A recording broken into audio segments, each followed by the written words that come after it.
तांडव और आंसू, इनका मिलन समझ नहीं आया थे।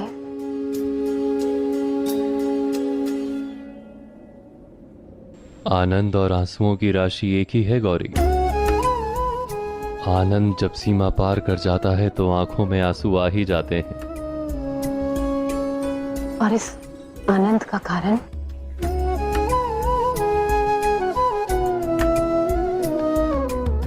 तट के आनंद का कारण उसको छूकर बहती हुई धारा होती है गौरी, और शिव के आनंद का कारण है उससे जुड़ी हुई शक्ति, और वो शक्ति तुम हो गौरी।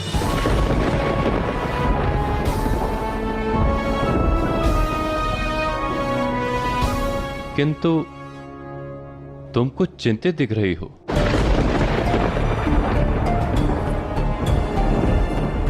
इस चिंता का कारण है एक विचित्र स्वप्न। हो सकता है मेरे आनंद का कारण तुम्हारा ये स्वप्न ही हो।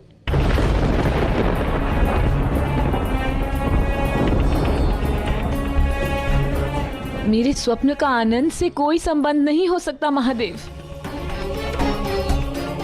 इतना डरावना सपना, ऐसा प्रतीत होता था मानो मृत्यु तांडव कर रही हो। ऐसा लगा जैसे संपूर्ण सृष्टि का ही अंत होने को है। अंत?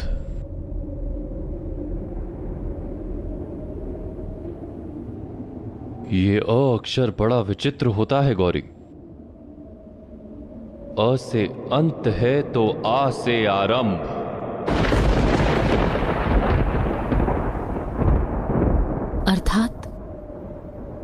अर्थात अंत यदि सचमुच अंत होता तो आरंभ उसके पश्चात नहीं आता, और अंत से पहले आरंभ होता नहीं। वास्तविकता में अंत ही आरंभ है। आपकी ये पहेलियां देव, मैं समझ नहीं पाती। आप ईश्वर हैं और मैं एक साधारण नारी।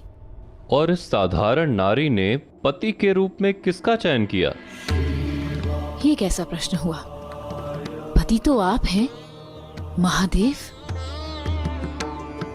पति के रूप में महादेव का चयन किया है तो महा उत्तरदायित्व तो उठाने ही होंगे गौरी।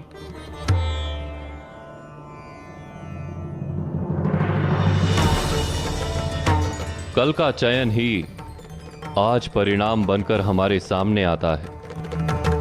चयन का अंत ही परिणाम का प्रारंभ है।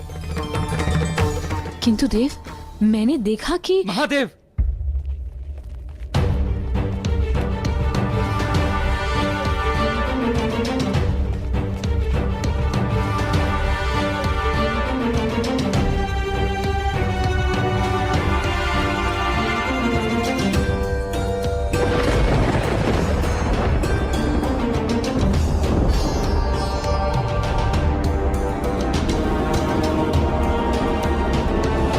प्रणाम महादेव। देवराज, आप इस दशा में? केवल इंद्रदेव कहिए माता, राज्य छीना जा चुका है। राज्य छीन लिया? किसने?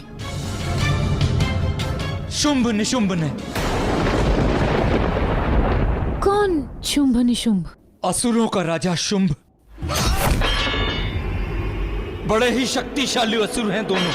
विचित्र शक्तियां हैं उन असुरों के पास। शुंभ के सामने कोई नहीं ठहर सकता। और उसका भाई निशुंभ,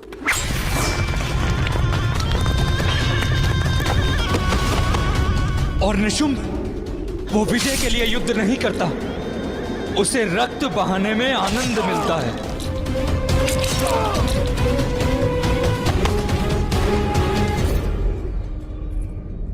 किंतु आप देव हैं देवराज, आपके पास वज्र है, वरुण देव का वरुणास्त्र, अग्नि देव का अग्नियास्त्र। ये शक्तियां तो किसी भी असुर का अंत कर सकती हैं। वही महादेव, ऐसी कौन सी शक्ति है उनके पास जो हम उनका सामना नहीं कर पा रहे? शुंभ निशुंभ के पास वरदान का जो कवच है उसे स्वयं मैं भी नहीं काट सकता। ऐसा क्या वरदान देव जिसे स्वयं महादेव न भेद पाए? शुंभ निशुंभ ने ब्रह्मदेव से तप द्वारा अमरता मांगी।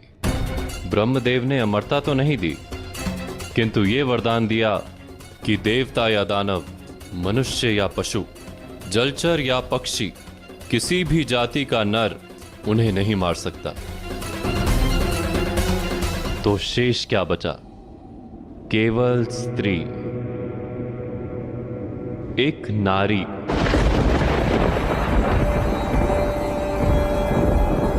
और नारी तो शक्तिहीन होती है, अबला होती है ना?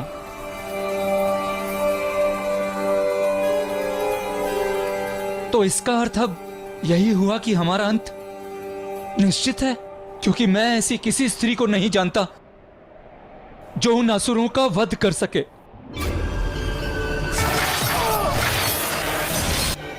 एक स्त्री है। अब मुझे अपने स्वप्न का अर्थ समझ में आ रहा है।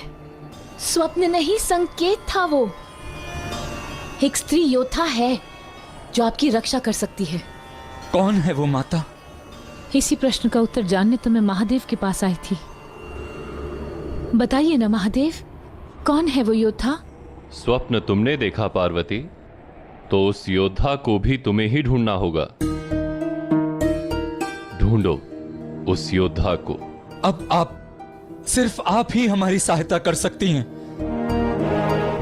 देव, किंतु मैं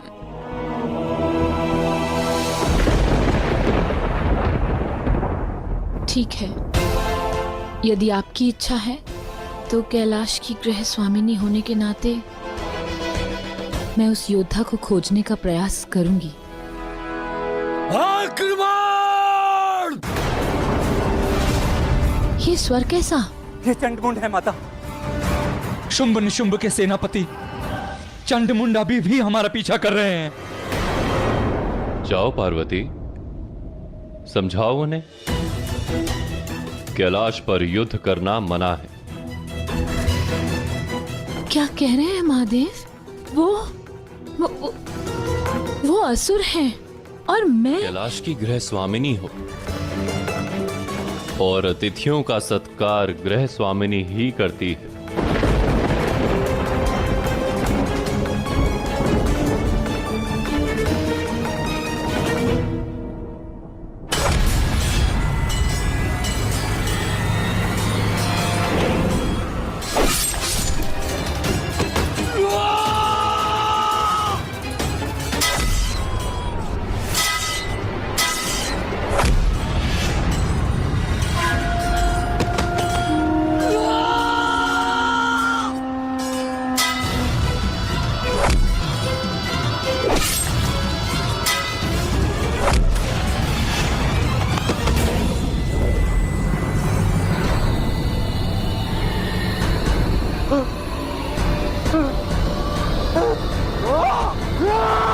रुक जाओ।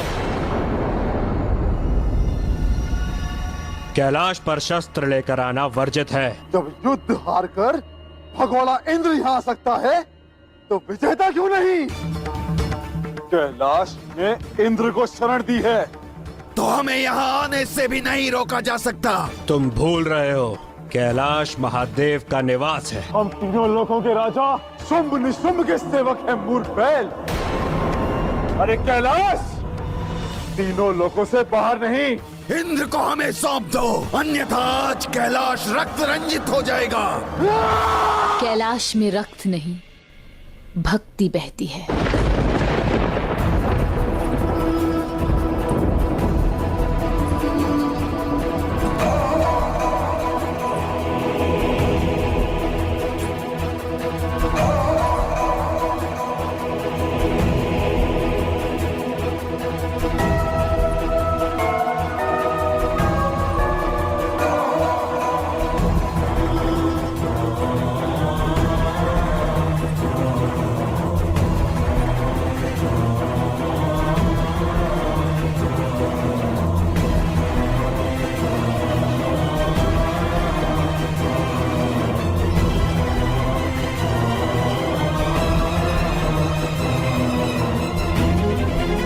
कैलाश योगियों का स्थान है और योगी के लिए हिंसा का कोई स्थान नहीं।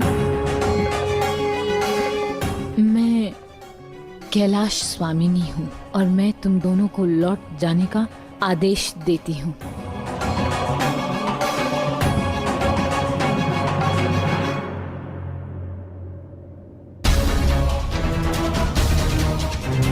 लौट जाओ।